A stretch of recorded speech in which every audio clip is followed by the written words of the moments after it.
اجالے اپنی یادوں کے ہمارے ساتھ رہنے دو، نہ جانے کس موڑ پر زندگی کی شام ہو جائے. اور شاعر کہتا ہے نہ جانے کس موڑ پر زندگی کی شام ہو جائے.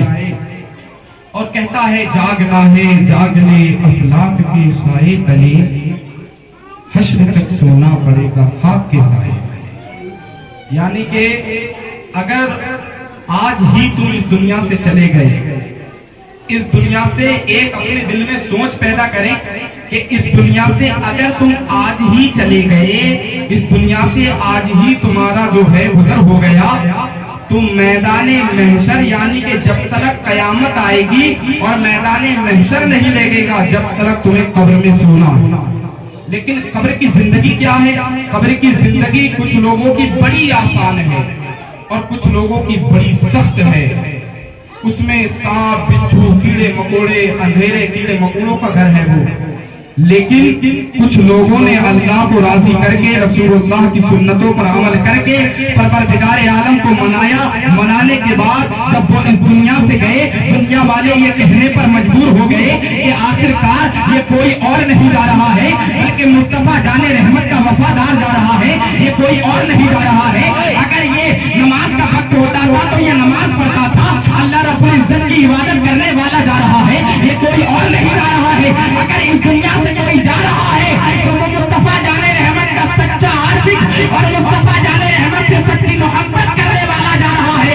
دنیا والے کہنے پر مجبور ہو گئے تو مسلمانوں سنو سنو، اگر اس دنیا میں آئے ہو تو ایسے بنو، ایسے بن کر کے جاؤ. دنیا یہ نہ کہے کہ رسول اللہ کا کردار جا رہا ہے، بلکہ دنیا سے جاؤ تو دنیا کہے مصطفیٰ جان رحمت کا وفادار جا. ایسے بن کر کے جاؤ. لیکن وفادار کیسے ہوں گے؟ داڑھی کٹا کر کے، نمازیں چھوڑ کر کے، 8 دن میں ایک مرتبہ جا کر کے نہیں. وفادار کون ہے؟ سنو، وفادار شخص وہ ہے جس کے سامنے حضور کی حدیث بیان کی جائے اس پر عمل کرنا شروع کرو، وہ ہے وفادار امتی. اور انہی کے لیے ہے اعدت للمتقین. تمہارا پروردگار عالم خود قرآن مجید میں ارشاد فرماتا ہے اعدت للمتقین، جنت جو میں نے بنائی ہے وہ پرہیزگاروں کے لیے ہے. اس لیے توبہ کرو، اپنے آپ میں ڈھلو، دیکھو کہ کہیں ایسا تو نہیں ہے کہ ہم سے اللہ رب العزت ناراض تو نہیں ہے.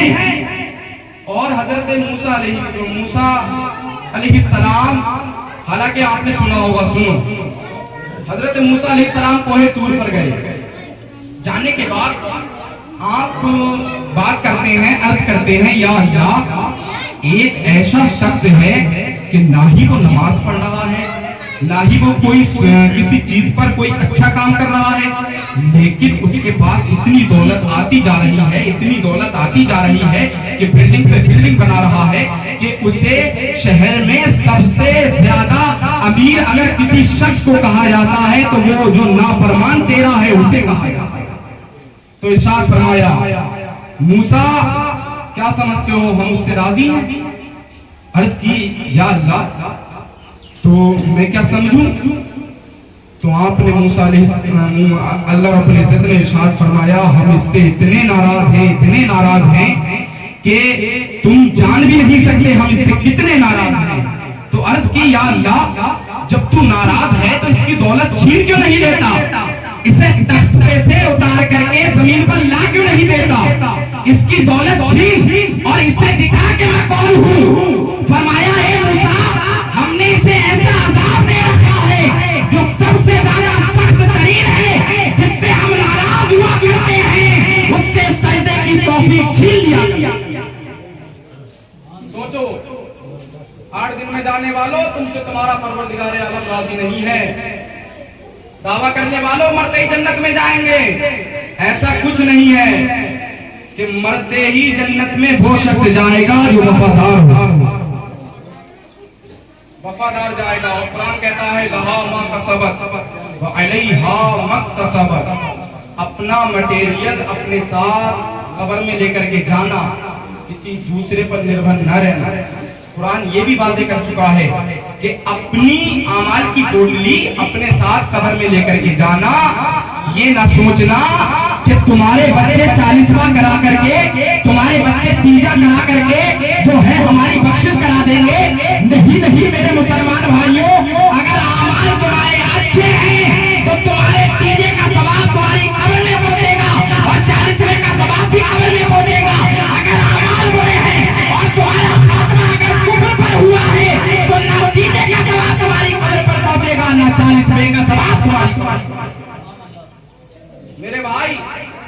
میں ہمیشہ کے لیے نہیں آئے ہیں، یہ سب جانتے ہیں۔ جب اس دنیا میں آئے ہیں تو نبی کریم صلی اللہ علیہ وسلم کی سنتوں پر عمل کرو، اللہ کی بارگاہ میں جو ہے سچے دل سے، بالکل سچے اچھے دل سے جو ہے توبہ کرو، اور توبہ کرنے کے بعد اس کام پر لگ جاؤ جو اللہ اور اس کے رسول بتلا کر کے گئے ہیں۔ ایک بات اور بتلا دوں کہ پیارے آقا ارشاد فرماتے ہیں کوئی شخص اپنے مومن بھائی سے 3 دن سے زیادہ ناراض میں سے ہے ہی ہے، 3 دن سے زیادہ ناراض، یہاں 1 سال نہیں، 2 سال نہیں، 3 سال نہیں، 4 سال نہیں، یہاں تک کہ کالے بال تھے داڑھی کے سفید ہو گئے، بھائی سے بولنے تیاری۔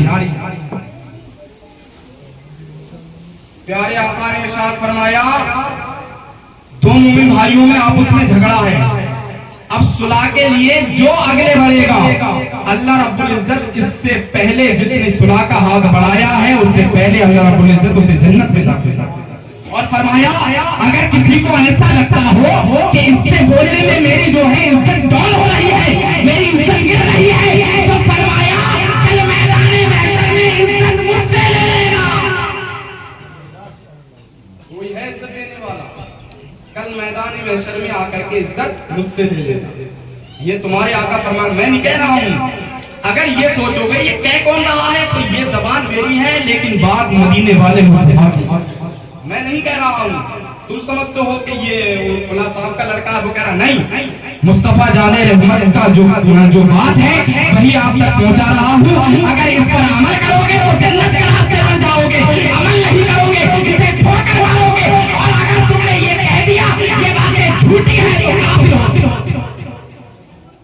حدیث کا انکار کرنے والا کافر، قرآن مجید کے ایک نقطے کا بھی انکار کرنے والا کافر۔ شریعت مصطفیٰ میں جو ضروری مسائل ہیں، جن مسائلوں میں جو ہے جو بہت ہی زیادہ ضروری ہے، اور شریعت مصطفیٰ کا انکار کرنے والا کافر اگر کافر ہو گیا، فرمایا جو شخص جو ہے شریعت مصطفیٰ کی جو ہے وہ کرتا ہے، شریعت مصطفیٰ پر نہیں چلتا ہے، اور اگر اس کا انکار کر رہا ہے، فرمایا اگر تو اس کا انکار کر رہا ہے تو ہم تجھے کافر بنا دیں گے، اور اگر اس پر عمل کر رہا ہے تو ہم تجھے جنتی وہی شخص ہے جو وفادار ہے۔ میرے بھائی دعا کرو کہ اللہ ہمیں جو ہے حسن عمل کی توفیق عطا فرمائے۔ میں اللہ کی بارگاہ میں دعا کرتا ہوں اللہ رب العزت ہم سب کو حسن عمل کی توفیق عطا فرمائے۔ میری بولنے میں آپ کی سننے میں غلطی ہو اللہ رب العزت کو سماحت عطا فرمائے۔ استغفر اللہ ربی من کل ذنب واتوب الیہ، استغفر اللہ ربی من کل ذنب واتوب الیہ۔ کلمہ شریف کا ذکر کر لیجیے، لا الہ الا اللہ محمد رسول اللہ۔